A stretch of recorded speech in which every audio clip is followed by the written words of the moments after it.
Hello, my name is Dale,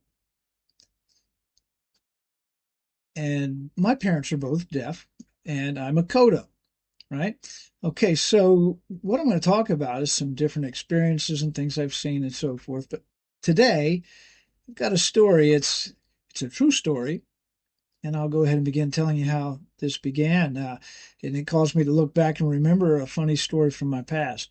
But it's not only a funny story, but this is also about how the world has changed, but at the same time stayed the same. Okay.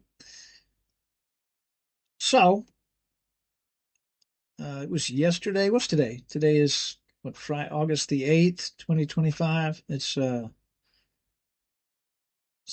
was yesterday. Today's Friday. Yeah, it was Thursday evening or Thursday afternoon. I was talking with a friend of mine that lives in China, and he's Chinese.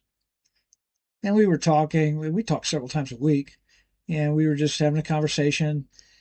And he was telling me about different things. He always tells me about different things happening in China and some things that happen that are kept quiet. The government doesn't allow or permit to be spread around on the news or in any way. People can't talk about it. They have to be quiet about it, where it's kept quiet. And I think it was this week or last week, but this is a true story. And the people in China are so upset, and they're protesting. There's been some violence. People gotten arrested, put in jail, and what happened was what caused the people to be angry and to protest and become violent. What was the cause of that? Well, there's a girl. This my friend doesn't know her. This is what's going on though. There's a young lady. She's about 14 years of age, and she's a student. She goes to school, and her parents, her mother and her father, are both deaf. And so this girl is a CODA, child of deaf adults.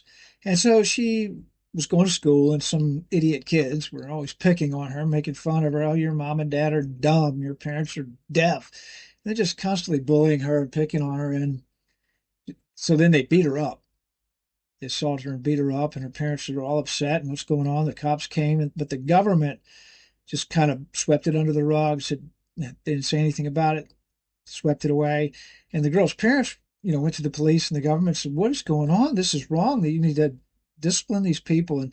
And nothing happened. Now the kids who did the beating, the parents are bureaucrats, government workers. They have money, and so the government just excused them and just kind of brushed it aside. And the people in China have become upset about this. The police are arresting people at these protests, and so, when you get taken to jail, what happens? They put you in the back of a police car or something? No.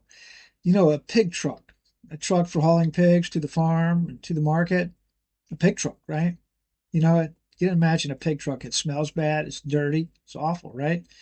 Well, the people that got arrested for protesting were put into pig trucks and hauled off to jail, kind of to show that these people are cheap. They're nothing but pigs. And so this is a true story.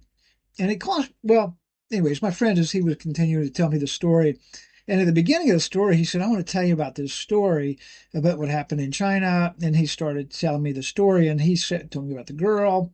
And then, now this is my point here. This is my point of my story, and also a story from my past. He said the girl's parents, they're both deaf and dumb, deaf and dumb. And he didn't mean to insult or criticize. He didn't know anything. He was just telling me story. And so I listened to him tell the story, and I didn't interrupt him. And when the story was over, when he finished telling the story, I said, "Thank you for sharing." Yeah, I don't know if he knows.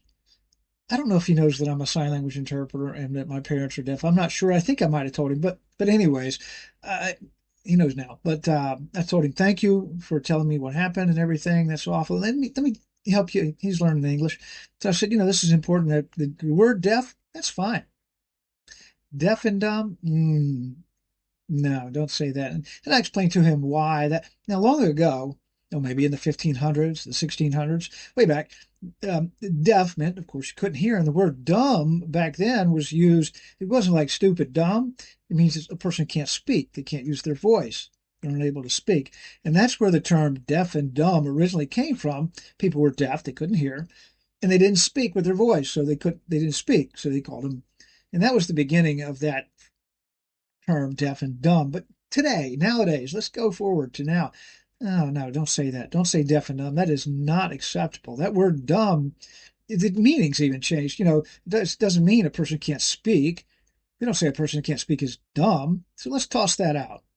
And so I explained all this to my friend, and he said, thank you. He had no idea. And I said, don't worry about it. He was apologizing. I said, no need to apologize. This is no problem. You didn't know. You hear what other people say, and you're just, repeating what they say. But, going forward, don't use that again. And so he thanked me for that. Now, how does that tie into me? And I'll tell you a story about myself. It caused me to remember something. I'm a CODA, a child of deaf adults, and long ago, did we have professional interpreters when a deaf person went to a doctor or, went somewhere? Who went with the parents? It was me. I got two sisters. There's three kids. My family, my older sister and me and my younger sister. And, our parents would take one of us to wherever they needed an interpreter. And I remember there was a doctor long ago. His office was in Currituck.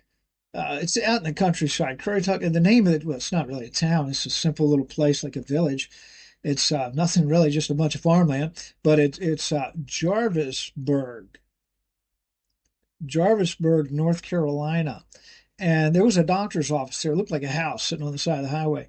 And so there it was. And that's where we would go to the doctor. If we needed to go to the doctor, we'd have to drive about 30 minutes and drive for a little while to get over there to the doctor's office.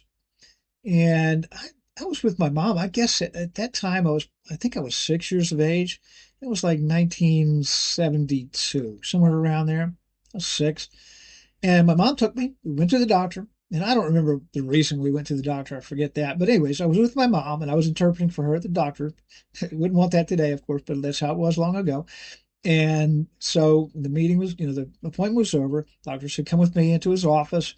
Me and my mom and the doctor went in. He got on the phone to call the prescription in to the pharmacy. And so I'm just sitting there hanging out, looking around the office. He's on the phone. Of course, I can hear, I wasn't paying attention to him, but I could hear what he was saying. And he's calling into the pharmacy. And we need money, we need medicine for this lady and her name. And she's a deaf and dumb lady. And this doctor said that. And I caught it. And he didn't know. I didn't say anything to him, but I looked at my mom. I said, Mom, he just said you're deaf and dumb. And my mom, she can speak. She can use her voice. And she looked at him and said, I am not dumb.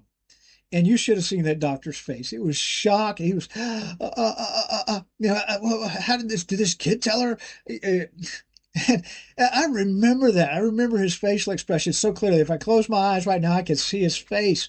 And that's a true story. But, see, long ago, deaf and dumb, the doctor didn't realize it was a habit. It was old fashioned. It was wrong, sure, but old fashioned. And looking back, how I remembered how I caught the doctor saying that, and I told my mom, and he was up very apologetic, really apologizing. And it's funny. Now, nowadays in China, they still use that same term, deaf and dumb. And that's a true story about this girl's family. It's an interesting story. So that's all I want.